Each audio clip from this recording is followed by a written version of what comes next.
We were talking about this quantization of charge, ठीक है। And in that quantization of charge I mentioned one thing that we have two levels, microscopic and another is macroscopic. Okay, we have two levels. Macro means a large perspective, large amount. Micro means a small one. So when you see this, when however very small, because at the microscopic level we deal with the charge of few microcoulomb. जो macroscopic है हम उस पे क्या करते हैं, few microcoulomb में काम करते हैं, और ई जो होता है वो बहुत स्मॉल चार्ज होता है. At this scale the fact that the charge of a body can increase और decrease in a unit of E is not visible. That means जब बहुत माइक्रो में काम चले, मतलब छोटे छोटे लेवल पे चल रहा है, तब क्या होगा कि अगर थोड़ा बहुत चार्ज अगर बढ़ता भी है, at the scale eight which charges of a body can increase और decrease in the size of E is not visible. हमको visible नहीं है, पता नहीं चल रहा है कितना बढ़ रहा है. तो हम ऐसे केसेस में हम क्या करते हैं, उसको हम कह सकते हैं कि वो जो ग्रेनी नेचर है, ग्रेनी नेचर मतलब क्वांटाइज्ड नेचर, ग्रेनी मतलब टुकड़ों में एक एक इलेक्ट्रॉन, वो नेचर खत्म हो जाता है. और वो नेचर अगर खत्म हो जाता है तो हम उसको मान लेते हैं चार्ज कैसा है, कॉन्टिन्यूअस है, हर जगह फैला हुआ है. जहां से भी स्मॉल चार्ज मानो तो अज्यूम कर सकते हो. जैसे एक इसके ऊपर इलेक्ट्रॉन है बहुत सारे, है ना.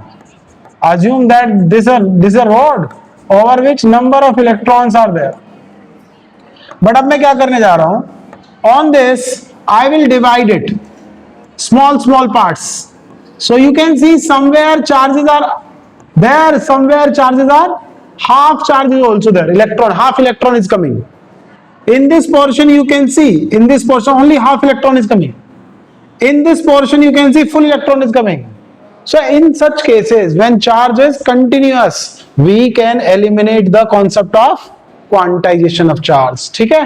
But ऐसा है क्या quantization फेल हो गया, क्या quantization फेल हुआ, नहीं. ये यहां पर क्या हुआ है, इग्नोर करा जा रहा है थोड़ी देर के लिए. For a small time being we are ignoring it. हम क्या कर रहे हैं, बस इग्नोर कर रहे हैं. वापस से ही उसको लेके आ जाएंगे. When I write total charge on this rod is Q, that must be Q equal to Ne. Q equal to Ne. ठीक है. तो बहुत बड़े चार्ज जब होते हैं, बहुत ज्यादा अमाउंट में चार्ज होता है, क्या थोड़ा बहुत चार्ज अगर हम बढ़ाएंगे तो क्या वो पता चलेगा हमको, फ्रैक्शन में पता नहीं चलेगा. इसीलिए हम उसको क्या देते हैं, यहां हम इग्नोर कर सकते हैं. Quantization can be ignored. यहां पे क्या करेंगे,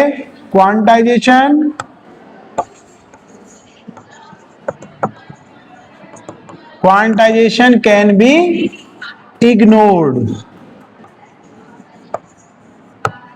क्या हमने क्वांटाइजेशन को फेल कर दिया, नहीं, फेल नहीं हुआ है, बट हम इग्नोर कर सकते हैं. But at a small level where we can count the electrons, 1 2 3 4, can you imagine there is 1.5 electrons? क्या इमेजिन कर सकते हो 1.5 इलेक्ट्रॉन, बोलो, कर सकते हो 1.5 इलेक्ट्रॉन, 2.3 इलेक्ट्रॉन कर सकते हो क्या, जब तुम गिन सकते हो इलेक्ट्रॉन्स को तो 1 2 3 4 5 ऐसे तो गिनोगे. तो इस केस में माइक्रोस्कोपिक मतलब छोटे लेवल पर जब अमाउंट कम है, स्मॉल साइज है, so can not be ignored.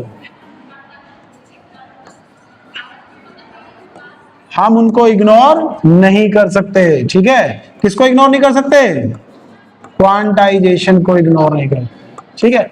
Ignore बोल रहा हूं, वैलिड फिर भी रहेगा. समझ में आ रहा है, इग्नोर ही कर सकते हैं उस टाइम पे थोड़ी देर के लिए.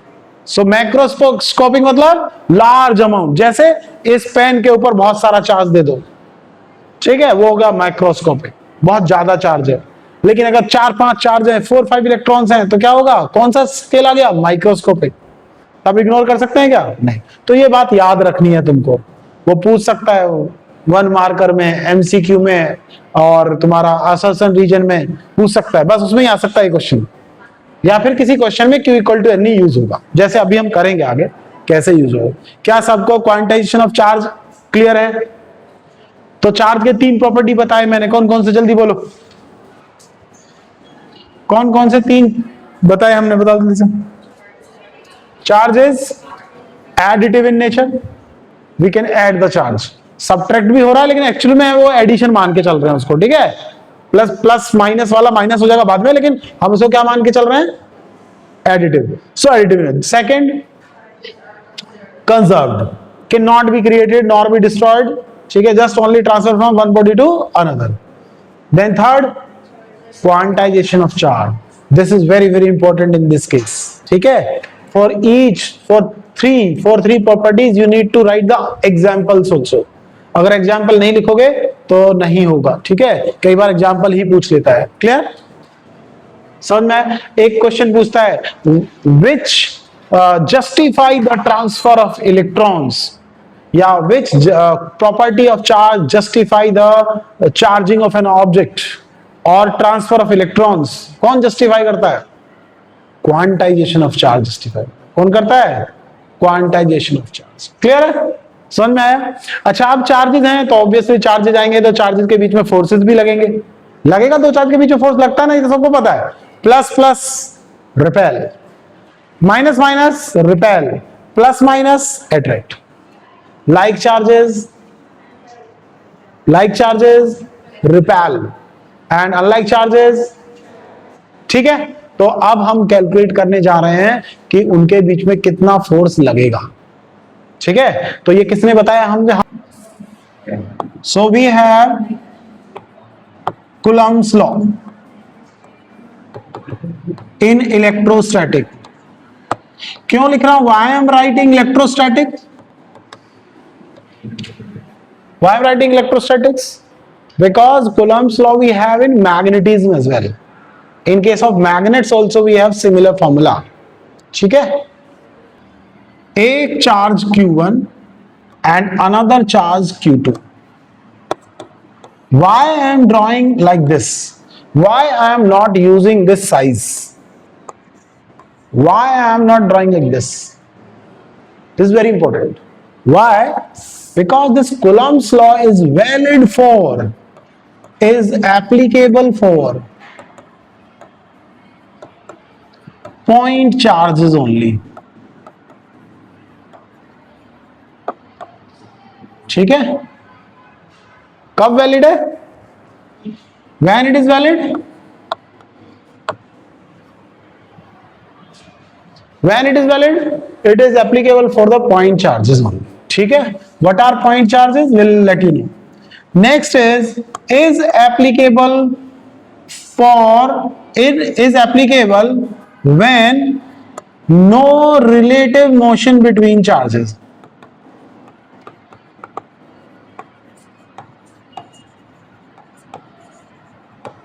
That means there should not be any relative motion, मतलब चल नहीं, या तो चले तो दोनों ही चले, या अगर चले तो दोनों ही एक साथ चले, जिस डायरेक्शन में चले, बट दोनों क्या होने चाहिए, एक दूसरे के रेस्पेक्ट में रेस्ट में होने चाहिए, ठीक है। ये एग्जाम में बहुत ज्यादा नहीं पूछेंगे लेकिन फिर भी तुमको याद रहना चाहिए, ठीक है। What are point size, what are point size, so when you say the charges are point size, तो मैं यहां पे एक डेफिनेशन शॉर्ट में लिखवा देता हूं पॉइंट चार्जेस की। पॉइंट चार्जेस, एनी ऑब्जेक्ट या objects can be consider, objects can be considered as point size, as point object when their size is negligible as compared to distance between their centers. Could you understand this? क्या बोल रहा हूं मैं, याद है तुम्हें 11th class में बताया था पॉइंट ऑब्जेक्ट, जैसे train is travelling from Delhi to Mumbai. अब ट्रेन का लेंथ कितना होगा, 500 मीटर, ठीक है। लेकिन तुम सोचो दिल्ली से मुंबई तक लगभग 2500 किलोमीटर, 2000 या 2000 किलोमीटर अज्यूम कर लो, ठीक है? तो it's a long distance. As compare to that distance the train is very small, almost negligible, ठीक है? So can I consider train as a point object? Can I consider train as a point object from Delhi to Mumbai? Yes, because Delhi to Mumbai distance is very large as compared to size of the train. ठीक है? But train is traveling from the one end of the platform to another end of the platform. Same. Can you consider train as a point object now? ये platform है, train यहां से चल के यहां पे चली गई. Can you consider it as a point object? No, because this distance is comparable to the length of the train. ठीक है? उसके साइज के बराबर का है. जैसे प्लेटफॉर्म कितना लंबा होगा सोचो, 1 किलोमीटर. बहुत लंबा प्लेटफॉर्म हो गया 1 किलोमीटर, बहुत ज्यादा लंबा हो गया, ठीक है? मैंने मान लिया 1 किलोमीटर. ट्रेन फिर भी तो 500 मीटर है. Are they negligible? ये 1000 मीटर है, 1000 मीटर. ये कितना है? क्या नेग्लेक्ट है क्या इसके सामने? नेग्लिजिबल है क्या? नहीं. तो इस केस में क्या तुम ट्रेन को पॉइंट ऑब्जेक्ट मानोगे? No. But Delhi to Mumbai, अब बताओ तो फिर क्या ऊपर वाला समझ में आया? ऊपर वाला डेफिनेशन समझ में आया? Can you understand? Could you understand this? कि अगर मान लीजिए बोतल है, जो पानी का बोतल तुमने ले रखा है, ये पानी का बोतल बहुत दूर रख दें, मतलब इस ये रूम के इस कॉर्नर है उस कॉर्नर पर रख दें, तो बोतल का साइज और ये डिस्टेंस बहुत बड़ा है ना. आई कैन कंसीडर बोतल as a point object. I can consider बोतल एज अ. क्या सबको समझ में आया? क्या समझ में आ गया सबको? बस इसीलिए मैं वो बड़े साइज के नहीं बना रहा हूं, ठीक है? मतलब वो जो स्फेयर बना रहा हूं वो नहीं बना. लेकिन अगर आगे बनाऊंगा भी और कहूंगा Coulomb's law we are applying on it, इसका मतलब तुम समझ जाना वो स्फेयर भी कैसे, उनके बीच में डिस्टेंस कितना है? Very large. उनके बीच में डिस्टेंस कितना है? Very large. So that we are taking it them as point size. अगर हम कूलम्ब्स लॉ लगा रहे हैं तो ये बात याद रखना, स्फीयर कैसे होने चाहिए? Point size. पॉइंट साइज बनाने के लिए उनको क्या करना पड़ेगा? Distance should be very large. Distance should be very large. चलिए, अब हमारे पास दो चार्जेस हैं Q1 Q2. मान लीजिए, अज्यूम कर लीजिए they are like charges. They are like charges. If they are like charges obviously they will repel. They will repel. क्या किसी ने याद है? अगर किसी ने ग्रेविटेशनल फोर्स याद होगा तो force on 1 due to second and force on 2 due to first. याद है क्या ग्रेविटेशनल वाला? सेम ऐसे लिखते हैं. Obviously they will repel each other. They will repel each other. और अगर दोनों रिपेल होंगे तो दोनों पे फोर्स क्या लगेगा? Equal and opposite. तो कूलम्ब्स लॉ क्या ओबे करता है? Newton's law. Equal and opposite force लगाता है, ठीक है? क्या सबको ऐसा फोर्स याद है दो मासेस के बीच में, M1 एंड M2? क्या फोर्स था? Force is directly proportional to product of their masses. Force is inversely proportional to R square. Then we combine them to get this formula. ऐसे ही कुछ हुआ था, यहां भी ऐसे ही होगा. Force according to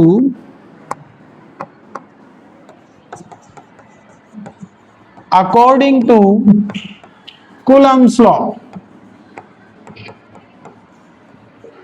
the force of attraction नहीं लिख सकते because it should be repulsion also. It may be repulsive also ना. So we cannot write only attractive. We will write interaction. Force of interaction. This includes both. क्या क्या? Repulsive and attractive. ये तुम्हें समझाने के लिए लिखा है मैंने, बस एग्जाम में लिखने की जरूरत नहीं है, ठीक है? तुम बस ये वर्ड यूज करना, ये वाला लिखने की जरूरत नहीं. Force of interaction means both kind of forces are there, attractive and repulsive, दोनों तरह. Between two what kind of charges should be? Point charges. Between two point charges.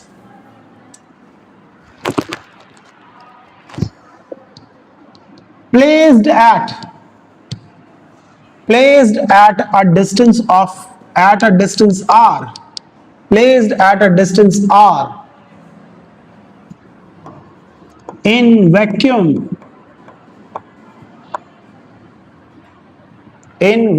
is in vacuum, उसके बाद फर्स्ट इज भी लिख देते हैं, in vacuum is पहला part directly proportional to, directly proportional to the product of, अब ये बात वर्ड याद रखना भाई, बहुत इंपॉर्टेंट है, magnitude of charges,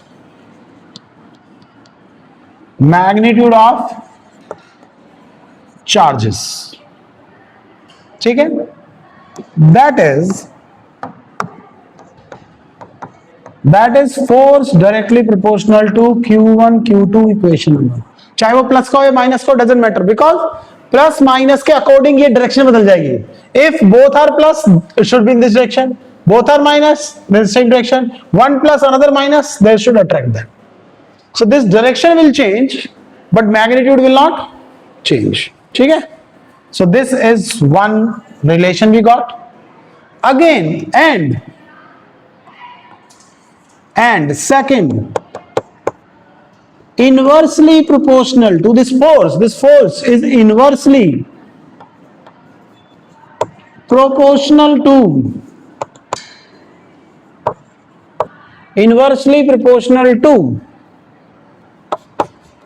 the square of distance between two charges,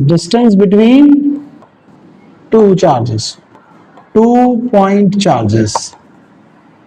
Are you getting my point? And now you see it is quite similar to the gravitational force, isn't it?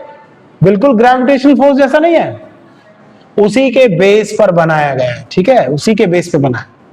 So now that is, ये इसके लिए, that is force is inversely proportional to R square, equation number 2. ये हमारा 2 equation हो गया. यहां तक समझ में आया या नहीं? So let's combine it. So on combining,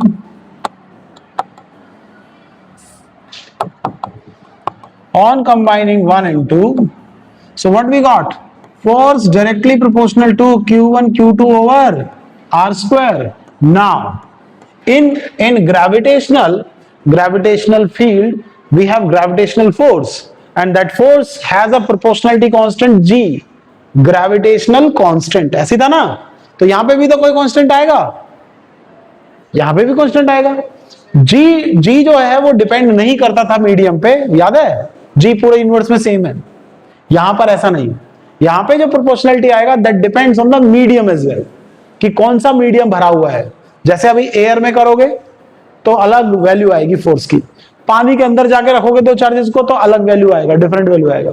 glass के अंदर जाके रखोगे तो डिफरेंट वैल्यू आएगा. ग्लास के अंदर कैसे रखेंगे, दो चार्जेस यहां रखें, बीच का जो एरिया है इसको किससे भर दिया, ग्लास से भर दिया, ठीक है, तो डिफरेंट रीडिंग आएगा. सो उसी प्रोपोर्शनलिटी के लिए हमें लगाना है एक स्मॉल क्यू. क्या लगाना है, small Q. So what is the force now, this is the force between two charges, K Q1 Q2 over R square. याद कर लीजिए फॉर्मूला याद कर लीजिए, force between 2 point charges K Q1 Q2 over R square and it is quite similar to G M1 M2 over R square. उसके जैसा ही है, तो याद हो जाएगा ना अच्छे से.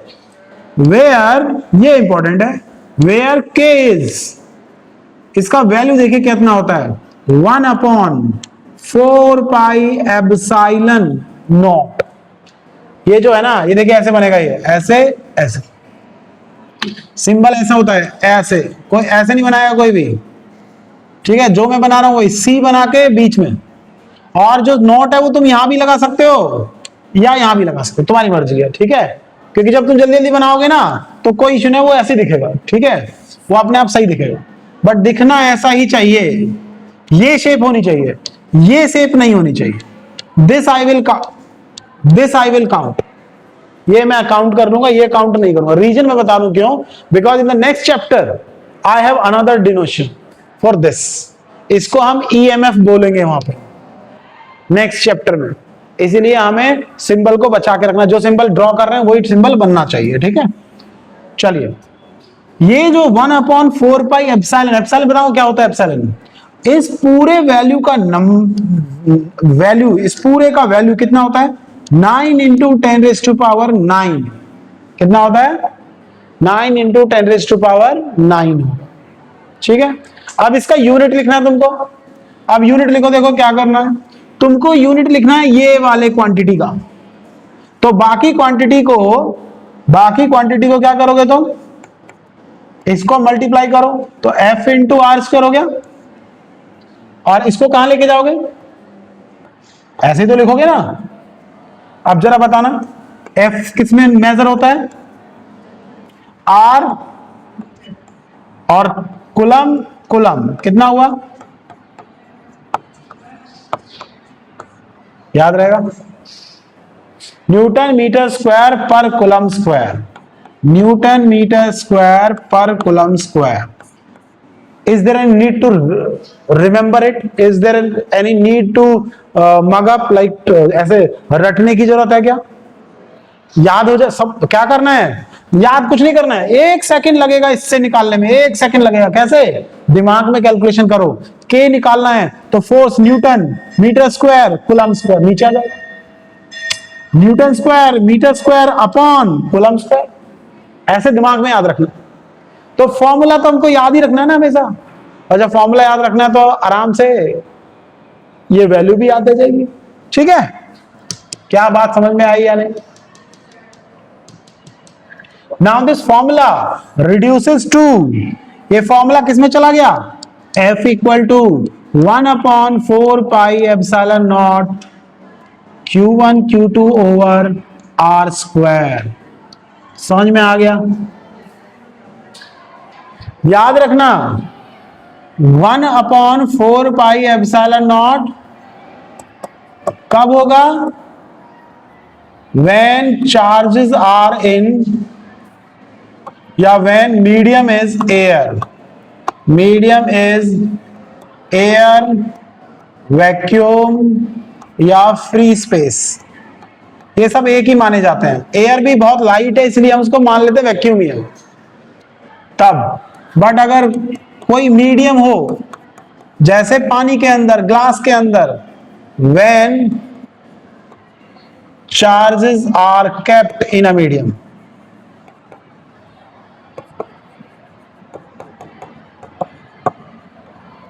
जब मीडियम होगा तो हम दोनों कर सकते हैं, एक और कर सकते हैं मीडियम के लिए 1/4 पाई एप्सिलॉन m, तो ये दोनों ही हो सकते हैं, तुम्हारी मर्जी है, m लिखो मीडियम, नहीं लिखो तब भी वो मीडियम ही है।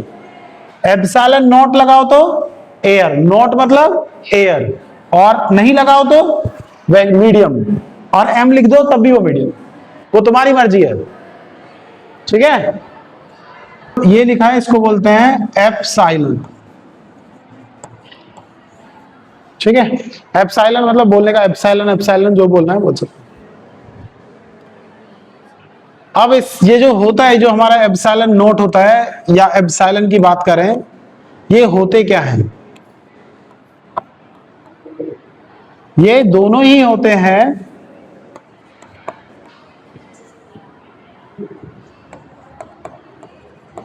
इलेक्ट्रिकल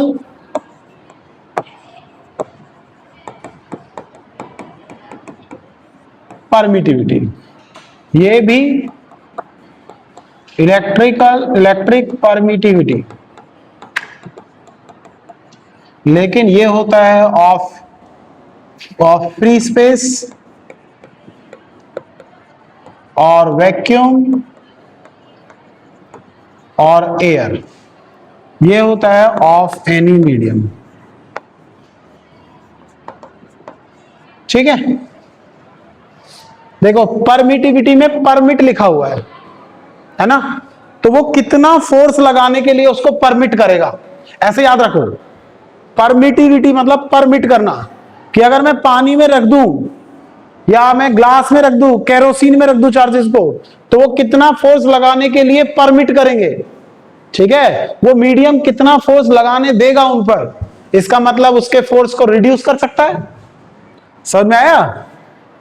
उसके मीडियम उसके उसके फोर्सेस को, चार्ज के बीच के फोर्सेस को क्या कर सकता है, वो रिड्यूस कर देगा। क्या कर देगा? रिड्यूस। याद रखना है, ठीक है। तो मीडियम आते एयर में सबसे ज्यादा फोर्स होगा, जैसे ही मीडियम रखा रिड्यूस कर देगा। मतलब कितना परमिट करेगा कि भाई चलो तुम 20% लगा लो, तुम 80% लगा लो, तुम 33% लगा लो, ऐसे करके कितना परमिट करेगा वो किस पे डिपेंड करेगा? मीडियम पे।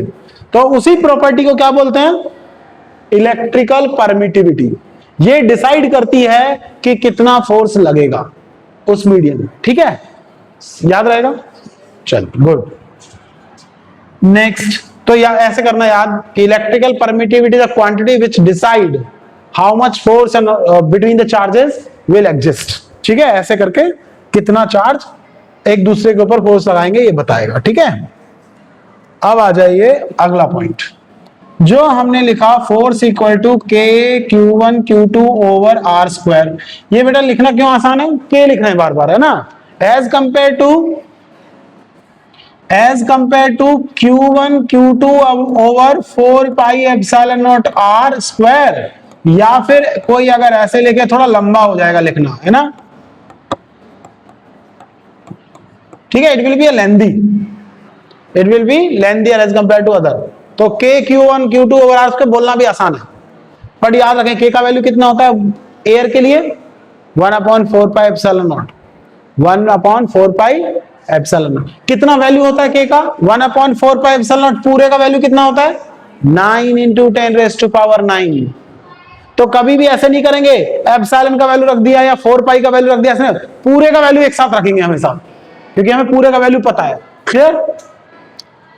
अब आ जाओ वापस, जब इसको पूरा सॉल्व करा गया एप्सिलॉन नॉट का वैल्यू कितना होता है ये भी निकाला गया, तो वो वैल्यू होता है 8.85 × 10⁻⁻12। 8.85 याद रखना है, ये वैसे एग्जाम में लिखा आता है पहले पेज पर, लेकिन फिर भी याद रखना है सबको। 8.85 × 10⁻⁻12 यूनिट लिखो, अपने आप यूनिट लिखो। अभी तुमने देखा यहां से तुमने के का यूनिट निकाला था, के का यूनिट क्या निकाला था बताओ? न्यूटन मीटर स्क्वायर पर कूलम स्क्वायर, ये निकाला था। अब सोचो के का वैल्यू जब यूनिट ये है तो के का वैल्यू कितना है? अब बताओ इसका यूनिट क्या होगा? ये तो रेसिप्रोकल में है ना, तो क्या मैं इसका ऐसे लिख सकता हूं?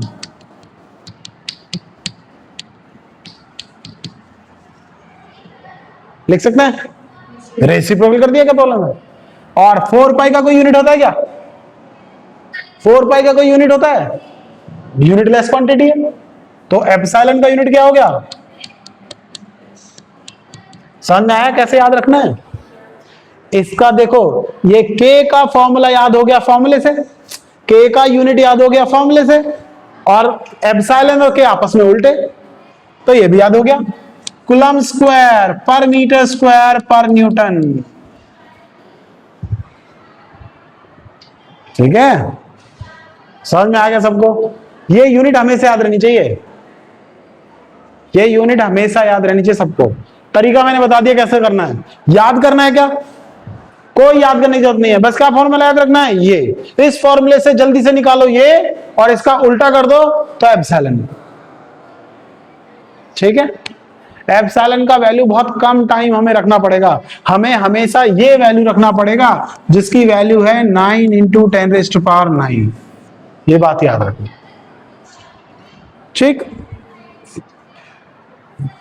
समझ में आ गया? समझ में आ गया? अब देखो हर मीडियम के लिए, for all medium this decimal number if we could remember, या मतलब याद करना या लिखना हो तो थोड़ा मुश्किल होता है, तो हम क्या कर रहे हैं, हम हर मीडियम को एयर के मल्टीपल में याद रखेंगे।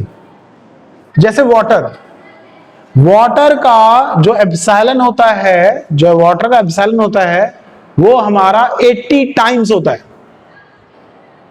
एप्सिलॉन जो वाटर जो एयर का एप्सिलॉन है वो इतना है, तो वाटर का कितना 80 टाइम्स, ऐसे ही किसी का 10 टाइम्स, ऐसे किसी का 20 टाइम्स, ऐसे होगा। तो वो ज्यादा आसान हो गया ना मल्टीपल में याद रखना एज कंपेयर टू ये। तो मैं वही मल्टीपल के लिए एक क्वांटिटी बनाने जा रहा हूं, उस क्वांटिटी का नाम भी रखेंगे और उसको यूज भी करेंगे फॉर्मूले में, ठीक है। इस के का नाम क्या है, ये है स्मॉल के, याद रखना इसको, ये स्मॉल के है और इसका नाम है, इसका नाम है, लिख लीजिए के, जो हम बार बार बोल रहे हैं स्मॉल के, ये स्मॉल के है, याद रखना ये बात याद रखना, स्मॉल के है, इसका नाम है इलेक्ट्रोस्टैटिक कांस्टेंट।